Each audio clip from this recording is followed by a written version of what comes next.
C'est toujours un grand plaisir, toujours dans un périple indéfini. Présentement en Afrique de l'Est, très beau, très intéressant. Super paysage, des gens très sympas. C'est merveilleux. C'est une chance de pouvoir expérimenter l'Afrique comme ça. Il ne faut pas avoir pitié de toi-même, pitié de ta vie. Il faut arrêter de blâmer les distractions comme raison du manque d'amélioration de la vie.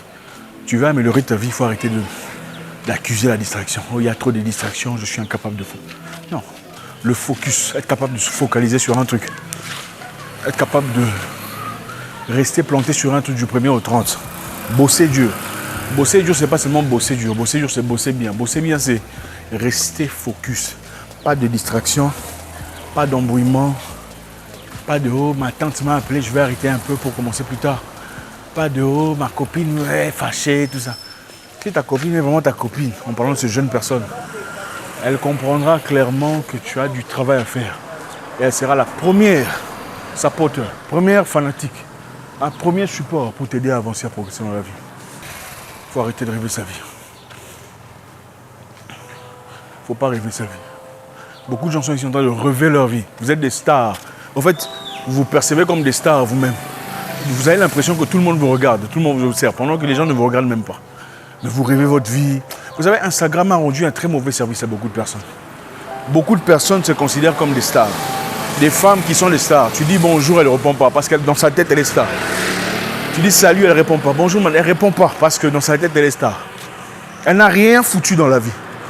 Absolument rien. Zéro. Nada. En fait, une personne intelligente qui a un objectif de vie ne peut pas passer son temps sur Instagram parce que c'est toxique.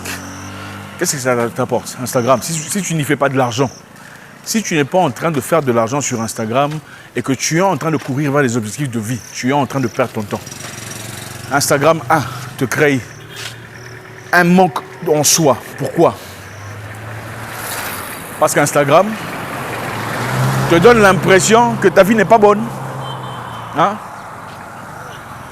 Instagram te donne l'impression que ta vie n'est pas bien. Tu commences à apprécier la vie des autres.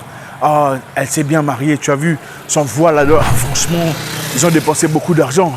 Ah, tu as vu Monica, elle va à Dubaï, elle achète de l'or, elle vend tout ça. Pendant que ma vie est nulle. Qu'est-ce que vous faites sur Instagram? Vous ne faites que comparer sa vie à la vie des autres. Généralement, vous oubliez très souvent que les gens prennent du temps pour améliorer leurs photos. Toutes les filles là que vous suivez sur Instagram, est-ce que vous les avez déjà vues pour de vrai?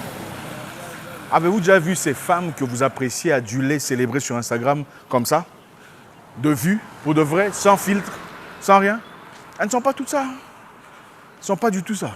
Le matin, il y a quelqu'un de célèbre qui dit une belle femme, on la reconnaît le matin quand on ne s'est pas encore lavé. Vous avez déjà vu cette femme-là le matin? Non. Mais toi, tu es en train de te tuer, disant ma vie n'est pas bien, je voudrais être comme elle. C'est bien de vouloir être comme elle. Mais il faut être comme elle en réalité, pas comme elle sur Instagram. Parce que sur Instagram, ce n'est pas elle. Donc arrêtez d'être une star. Cherchez à devenir une star imaginaire. Arrêtez de chercher à devenir des stars imaginaires. Starisez votre vie, si ça se dit. Si vous regardez à votre gauche, c'est un cimetière. Regarde, tu as vu le cimetière? C'est un cimetière, hein? Toutes ces personnes que vous voyez là, tous les carrés que vous voyez là, c'était des humains. Des gens comme vous, qui avaient des rêves, des ambitions, des projets de vie. Ils voulaient accomplir certaines choses. Comme l'a dit quelqu'un d'intelligent, l'endroit le plus riche du monde, c'est le cimetière. Ce n'est pas un mine d'or, ce n'est pas un pays, ce n'est pas le magasin, ce n'est pas une banque. L'endroit le plus riche du monde, c'est le cimetière. Car c'est là où se cachent des projets non accomplis, des ambitions non réussies, des aspirations non effectuées. Des projets non accomplis, des ambitions non réussies, des aspirations non effectuées. Le cimetière. C'est là où regorge tout ce qu'on a comme idée, des livres non écrits. Imaginez-vous combien de livres n'ont pas été écrits, qui sont au cimetière. Combien de projets qui n'ont jamais abouti, qui sont au cimetière. Combien d'envies, de désirs, de résolutions qui sont au cimetière aujourd'hui. Mon cher, vous allez mourir. Je veux que vous compreniez, vous allez mourir. L'amour là que vous suivez, qui vous tue, ne vous apportera rien de concret. Si vous comprenez que vous allez mourir. Tout le monde meurt. Personne n'en sort vivant. Tu ne peux pas rester là, te tuer sur des choses sans importance. Moi, comment c'est à moi que ça arrive? Pleurnichant ta vie, au moins, je suis né d'une famille pauvre. Au moins, il n'y a rien à foutre dans la vie. Nous sommes les malchanceux. Mes parents sont nulle part. Je suis né d'une famille pauvre. Mon père n'avait pas d'argent. Au moins, je suis maladif. Mon cher, prends la maladie là, comme je l'ai dit une fois. Mets ça dans la sauce. Bois ça. Parce que la finalité, c'est le cimetière. Les gens vont t'insulter. La finalité, c'est le cimetière.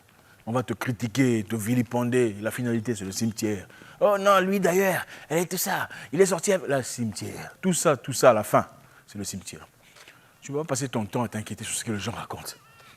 Parce que la finalité, c'est là-bas. À mes jeunes frères, il y a un truc très important qu'il faut savoir contrôler. C'est ses sentiments personnels, ses sentiments charnels. Aucun homme puissant est un homme incapable de contenir sa sexualité. Aucun homme puissant ne peut le rester s'il est incapable de contenir sa sexualité, de contrôler sa personne. Être puissant, ce n'est pas seulement contrôler les gens. Être puissant, c'est contrôler d'abord soi-même. Regardez, les femmes, je ne dirais pas les femmes. Quand je dis les femmes, je ne m'attaque pas aux femmes. Je parle d'une femme d'un fait invisible. Les femmes, c'est-à-dire le sentiment de l'homme vers l'être féminin, a détruit beaucoup de futurs, beaucoup d'avenir, beaucoup des grands, beaucoup des héros. Le sentiment des femmes, pas les femmes, le sentiment que l'homme, donc l'envie, le désir de l'homme à l'égard de l'être féminin a détruit beaucoup de projets, beaucoup d'ambitions, beaucoup de futurs, beaucoup de grandeur. Concentre-toi d'abord sur toi. Travaille sur toi. Concentre-toi sur ton projet de vie. D'ailleurs, je ne vous dirai pas de chercher l'argent parce que c'est une bêtise. Dire à quelqu'un cherche l'argent, c'est une bêtise. Cherche un projet. Accomplis-le bonnement. Fais-le proprement. C'est bien de voir. Ici, on a goudronné. Ils ont même mis l'argent de... Ils ont certainement contribué, puis ont goudronné l'endroit. C'est bien. C'est bien de voir ça. Cherche l'argent, mon pote. Cherche l'argent. Quand je dis cherche l'argent, je ne dis pas cherche l'argent. Je dis travaille. Fais un truc tellement bien. Tout ce que tu fais de bien, à un moment donné, on va te payer pour ça. Quand tu fais un truc tellement bien, les gens sont prêts à te payer pour recevoir ce que tu as à offrir. Les gens ne peuvent te payer que pour des choses que tu offres, que personne d'autre n'offre, ou personne n'offre à la hauteur que toi tu offres. Les gens ne peuvent te payer que pour quelque chose que seul toi offres, ou que personne ne peut offrir à la hauteur que tu offres. Qu'est-ce que c'est pour toi? Il y a certains qui sont des designers, et certains sont des programmeurs, certains sont des photographes. Qu'est-ce que c'est que tu as? Il y a des gens, tu te demandes peut-être que moi je n'ai rien, une famille pauvre. Il y a un truc que tu aimes, il y a un truc que tu peux bien faire. Il y a des choses que tu fais naturellement bien. Si tu examines méticuleusement, intelligemment, il y a des moyens de gagner de l'argent. Focalise-toi sur toi, arrête de passer le temps. Oh non, Netflix, on a un abonnement, tout ça. C'est du n'importe quoi, tu perds le temps. Tu es jeune, c'est le moment de bosser, de travailler, de rouler, de voyager, d'aller découvrir, de t'épiler là. C'est maintenant qu'il faut le faire, de t'écorcher. Tu es jeune dans la vingtaine, c'est maintenant que tu te bats. C'est maintenant que tu batailles, tu luttes, tu dégrades, tu te blesses. C'est maintenant. Parce que ton corps est encore assez fluide, assez souple pour guérir. Concentre-toi sur toi. Arrête de t'embrouiller. Si tu peux voyager, voyage. Moi, je t'encourage d'ailleurs de quitter les parents. Si les parents sont vivants, moi, je peux te dire que les parents t'affaiblissent. Okay, les parents te donnent l'intelligence. Mais vivre avec les parents ne te rendra pas plus fort comparé à celui qui est parti vivre seul. Les parents te donnent l'intelligence et la sagesse, mais ils t'affaiblissent parce qu'ils te dorlotent. Hein? Les parents te dorlotent. Ils prennent trop soin de toi. Ah, notre enfant, repose-toi, tu es fatigué. Qui t'a dit que tu es un enfant? Tu es fatigué. Tu n'es pas fatigué. Tu es juste lazy. Tu es paresseux. C'est vrai que la fatigue peut arriver. On est humain.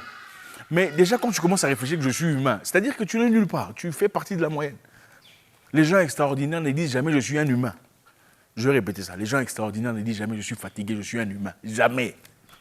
Regardez, Beyoncé a fait 3 jours d'affilée dans un studio. Elle ne s'est pas lavée pendant 72 heures, 72 heures, parce qu'elle est en train d'enregistrer. Imaginez-vous. 72 heures. Beyoncé. Ouais, c'est bien de dire « oh, Beyoncé, Beyoncé ». Vous aimez la musique. Mais elle a fait 72 heures dans un studio en train de travailler. Elle n'a pas dit oh non, je suis fatigué, je dois me reposer, après tout, je suis un humain. Jamais. Ceux qui disent qu'il faut être rationnel, ce sont des gens qui ne font pas grand-chose dans la vie. Ceux qui vous rappellent la normalité sont des gens qui ne sont que voir, qui font partie de la normale. Ils ne foutent rien d'extraordinaire. Mark Zuckerberg ne dormait pas.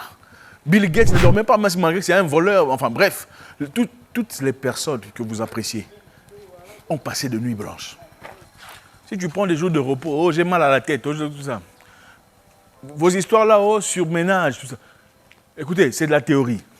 Quand vous commencez à croire à un truc, ça commence à se réaliser. Moi je vous dis, il m'est arrivé, je travaillais à l'époque, je travaillais dans un business qui ne m'appartenait pas. Je travaillais de 11h à 23h. Et ce n'est qu'à 23h que j'avais l'opportunité de m'entraîner. Parce que j'avais une opportunité d'un combat de boxe qui pourrait me... Donc, je travaillais de 11h à 23h. Arrivé à la maison, comme je n'avais pas le temps de faire autre chose, j'étais obligé d'aller m'entraîner à 23h. Imaginez-vous. J'aurais pu dire non, c'est impossible. Après tout, 11h à 23h, c'est fou. Pour une personne normale, c'est fou. Mais c'est ce voyage-là qui m'a ouvert beaucoup de portes dans la vie. Donc, surménage, surfatigue, c'est bien. Les médecins vous diront ça. Quand vous commencez à croire en ça, ça commence à s'exécuter, à se fructifier dans votre vie. Mais si vous vous dites, moi, je suis un bosseur, un travailleur, je ne vais pas dormir, tu vas y arriver. En effet, il faut comprendre que la vie n'est qu'un cycle. Les choses viennent et partent. Je ne sais pas si vous êtes dans une bonne situation aujourd'hui. Ne soyez pas trop heureux pour ça. Ça va partir. Vous êtes dans une situation catastrophique, ne vous inquiétez pas trop. Ça va partir. Ne soyez pas à l'aise. Le plus important ici, c'est quoi? C'est de toujours être prêt pour le changement. Se préparer pour le changement.